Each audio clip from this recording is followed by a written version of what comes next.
తెలంగాణ రాష్ట్రంలో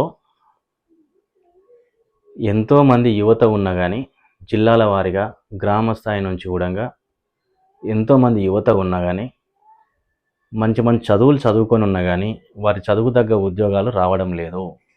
దానికి కారణం ఏందయ్యా అంటే ఇక్కడ ఉన్నటువంటి అన్ని రంగాలలో కూడా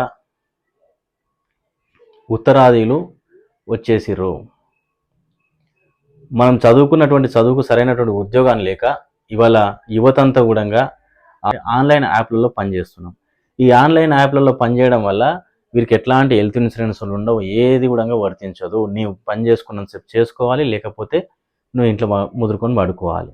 ప్రభుత్వం ఈ విషయంలో చొరవ చూపి ఈ ఆన్లైన్ యాప్ల యొక్క బెడదను తగ్గించి పరిశ్రమలలో స్థానికులైనటువంటి ఇక్కడ పుట్టి పెరిగినటువంటి స్థానికులు ఎవరైతే ఉన్నారో వారికి ఉద్యోగ అవకాశాలు కల్పిస్తే కనుక ఇక్కడ నిరుద్యోగ నిర్మూలన జరుగుతుందనే విషయాన్ని ప్రభుత్వం గుర్తెరగాలని నేను తెలియజేస్తా ఉన్నా.